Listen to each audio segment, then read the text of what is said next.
Friends, welcome to my dean channel. நம்ம சேனலை subscriber பண்ணாதவங்க பண்ணிக்கோங்க. கூடவே பக்கத்தில் இருக்கிற பெல் ஐக்கானையும் கிளிக் பண்ணினீங்கன்னா நம்மளோட எல்லா அப்டேட்ஸும் உங்களுக்கு உடனுக்குடன் வரும். ஸோ வாங்க வீடியோக்குள்ள போகலாம்.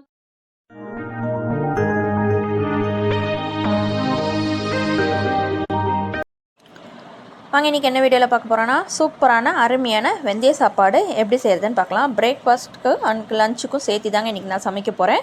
அதுக்கு வெங்காயம், தக்காளி, பச்சை மிளகா, பட்டை, கிராம்பு எல்லாமே எடுத்து கட் பண்ணி எடுத்து வச்சுருக்கேன். கொத்தமல்லி, புதினா எல்லாமே. இது வந்து அரிசி, புழுங்கல் அரிசி, நம்ம நார்மலாக சாப்பாடு செய்கிற புழுங்கல் அரிசி தாங்க. இதில் 1.5 படி எடுத்து நல்லா கழுவிட்டு ஊற வச்சு வச்சுருக்கேன். அந்த தண்ணியை வேஸ்ட் பண்ண வேண்டாம், நல்ல தண்ணி தான் ஊற்றி ஊற வச்சுருக்கேன். அதையும் நம்ம வந்து தண்ணியை வந்து அளந்து ஊற்றிக்கலாம். இப்போ வாங்க இப்போ எப்படி செய்கிறதுன்னு பார்க்கலாம். முதல்ல அடுப்பு பற்ற வச்சு இந்த மாதிரி அகலமான பாத்திரம் எடுத்துக்கோங்க. நான் 1.5 படி அளவுக்கு பிடிக்கிற அளவுக்கு நான் கொஞ்சம் அகலமாக பாத்திரம் எடுத்திருக்கேன். நீங்கள் குக்கரில் கூட சமைச்சிக்கலாம். நான் வந்து இன்றைக்கி பாத்திரத்தில் தாங்க சமைக்க போகிறேன். இப்போ இதுக்கு தேவையான அளவு எண்ணெய் சேர்த்திக்கலாம். கடலெண்ணெய் ஒரு 75 ml சேர்த்திக்கோங்க. பாருங்கள், இந்த அளவுக்கு எண்ணெய் சேர்த்துட்டு எண்ணெய் சூடு இருந்ததும் இதில் நான் எடுத்து வச்சுருக்கிற 3 பிரிஞ்சி இலை, ஒரு 3 பட்டை, 2 கிராம்பு, ஒரு ஏலக்காய் எல்லாமே சேர்த்துட்டு பொரிஞ்சு வர வரைக்கும் வெயிட் பண்ணுங்கள். எண்ணெய் சூடான பிறகு போட்டிங்கன்னா தான் நல்லா பொரிஞ்சு வரும். இப்போ பாருங்கள், அது பொரிஞ்சு வரும்போது இப்போ நான் வந்து வெந்தய சாப்பாடு, இது வெந்தயம் சாப்பாடுன்றதுனால கொஞ்சம் வெந்தயம் சேர்த்திக்கோங்க. நல்லா இருக்குங்க, கசக்கெல்லாம் கசக்காது. எண்ணெயில் லைட்டாக ஃப்ரை பண்ணி விட்டுருங்க, நல்லாயிருக்கும். வெந்தயம் வந்து ஒரு 2 டீஸ்பூன் அளவுக்கு நான் எடுத்திருக்கேன். டேபிள் ஸ்பூன் அளவுன்னு பார்த்தீங்கன்னா 1.5 டேபிள் ஸ்பூன் அளவுக்கு எடுத்திருக்கேன். எடுத்து அது ஃபஸ்ட்டு வெந்தயத்தை சேர்த்துட்டு அதுக்கப்புறமா சீரகம் 1 டேபிள் ஸ்பூன் அளவுக்கு சேர்த்திக்கோங்க. சீரகமும் அந்த வெந்தயமும் நல்லா எண்ணெயிலே பொரிஞ்சு வரட்டும். பாருங்கள், நல்லா பொரிஞ்சு வந்துருச்சு. இப்போ கட் பண்ணி வச்சுருக்கிற பெரிய வெங்காயம் 2 வெங்காயம் கட் பண்ணி வச்சுருக்கேன். பச்சை மிளகா 5 பச்சை மிளகா நான் எடுத்து வச்சுருக்கேன் காரத்துக்கு. வேறு காரம் மிளகாத்தூள் நம்ம போட போகிறதில்ல. பாருங்கள், பெரிய வெங்காயத்தை 2 வெங்காயத்தை நீல வாக்கில் கட் பண்ணி வச்சுருந்தேன். அதையும் சேர்த்துட்டு பச்சை மிளகாயும் சேர்த்துட்டு நல்லா வதக்கி விடுங்க. வெங்காயம் கொஞ்சம் நல்லா வதங்கி வரணுங்க. பாருங்கள், நல்லா இந்த அளவுக்கு வதங்க விட்டுருங்க. கொஞ்சம் உப்பு சேர்த்திக்கோங்க, கொஞ்சம் குயிக்காக வதங்க ஆரம்பிக்கும். நான் வந்து 1 டேபிள் ஸ்பூன் அளவுக்கு கல் உப்பு சேர்த்திக்கிறேங்க. உப்பு சேர்த்துட்டு நல்லா வதக்கி விடுங்க. பாருங்கள், குயிக்காக இந்த அளவுக்கு உப்பு சேர்த்துனிங்கன்னா இந்த அளவுக்கு வதங்கி வந்துடும். இது போதுமான அளவாக இருக்கும். ரொம்ப செவக்க வதங்கணும்னு அவசியம் இல்லைங்க, இது கரெக்டாக இருக்குது.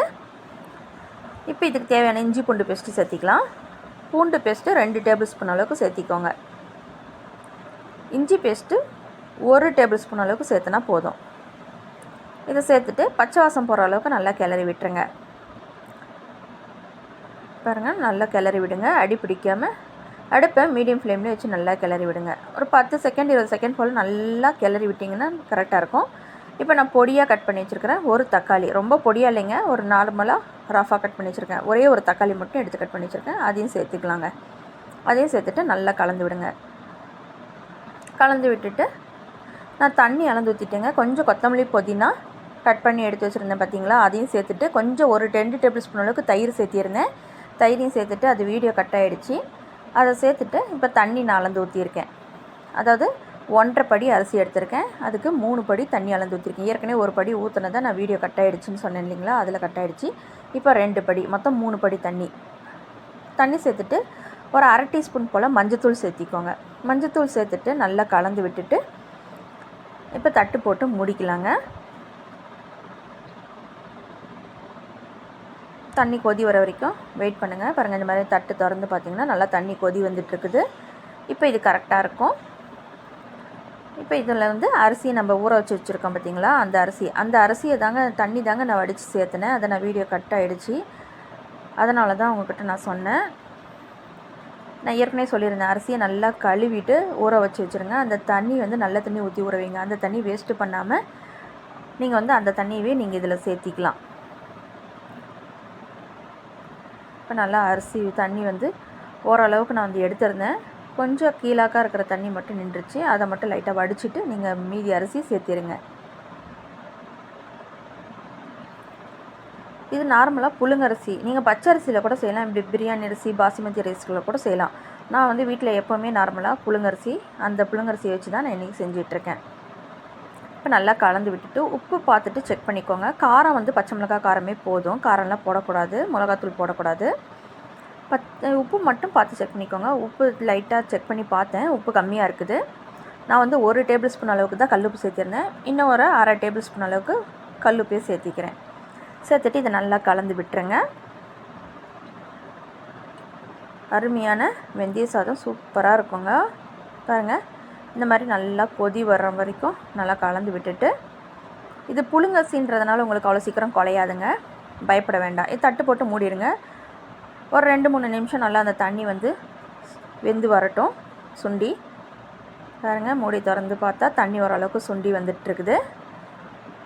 அடி பிடிச்சிருக்கான்னு கிளறி பார்த்துங்க. இடையில ஒரு தடவை கிளறி பாருங்கள். ஆனால் அடியெல்லாம் பிடிக்கல, தண்ணியும் வந்துட்டு நம்மளுக்கு இருக்குது கொஞ்சம். இப்போ இது கரெக்டான பக்குவமாக இருக்கும் தம்முடுறதுக்கு.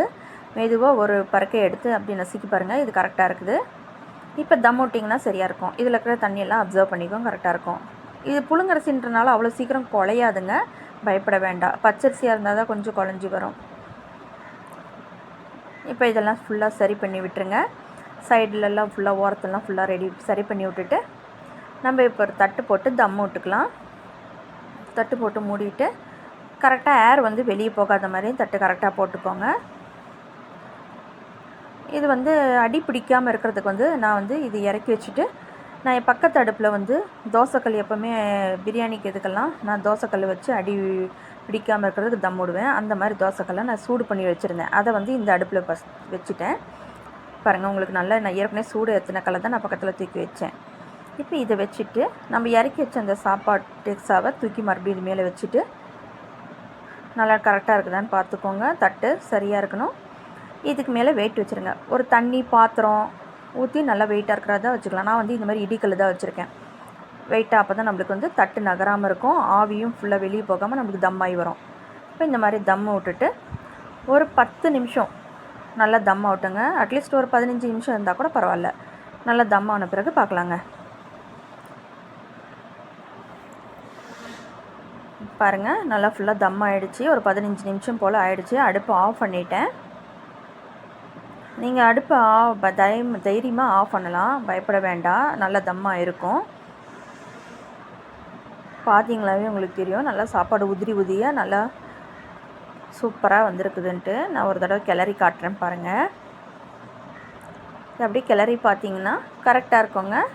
இதில் ஒரு மேலாக்கா 2 டேபிள் ஸ்பூன் அளவுக்கு நெய் சேர்த்திக்கலாங்க. கடைசியாக நெய் சேர்த்தினிங்கன்னா டேஸ்ட்டு நல்லாயிருக்கும். அதுக்காக ஒரு 2 டேபிள் ஸ்பூன் அளவுக்கு நெய் சேர்த்திருக்கேங்க. இது வீட்டிலே தயாரித்த நெய் தாங்க, நான் வீட்டிலே செஞ்ச நெய் தான், ஹோம்மேடு ப்ரிப்பேர் தான். நெய் எப்படி வந்து வெண்ணெயிலேருந்து நெய் எப்படி எடுக்கிறது, நெய் காய்ச்சறதுன்னு சொல்லிவிட்டு நான் வீடியோ அப்லோட் பண்ணியிருக்கேன். பார்க்காதவங்க நீங்கள் வந்து டிஸ்கிரிப்ஷனில் லிங்க் பின் பண்ணி வச்சுருக்கேன், பார்த்துக்கோங்க. இப்போ நல்லா கிளறி விடுங்க. பாருங்கள், சூப்பராக நம்மளுடைய வெந்தய சாதம் ரெடி ஆகிடுச்சி. அவ்வளோதாங்க. நல்லா ஒரு தடவை கிளறி விட்டிங்கன்னா போதும். அடியெல்லாம் பிடிச்சிருக்காது, பயப்பட வேண்டாம். சாப்பாடும் நல்லா வெந்து வந்திருக்குது, கரெக்டாக இருக்குது. இப்போ இதை ஒரு பிளேட்டில் சர்வ் பண்ணிவிட்டு பார்க்கலாங்க. அவ்வளோதாங்க, ஒரு பிளேட்டில் சர்வ் பண்ணியாச்சு. இதுக்கு சைட் டிஷ் வந்து என்னென்னு பார்த்தீங்கன்னா, ஹெல்த்தியான நல்லா சூப்பரான டேஸ்ட்டான பிரண்டை சட்னி தான் நான் செஞ்சுருக்கேன். ஏற்கனவே நான் பிரண்டை சட்னி வந்து வீடியோ அப்லோட் பண்ணியிருக்கேன், கீழே டிஸ்கிரிப்ஷனில் லிங்க் பின் பண்ணி வச்சுருக்கேன், பார்த்துக்கோங்க. நல்லா ஹெல்த்தியான ஒரு பிரேக்ஃபாஸ்ட் அண்ட் லன்ச் ரெசிபி. நீங்களும் ஒரு தடவை ட்ரை பண்ணி பாருங்கள், சூப்பராக இருக்குங்க.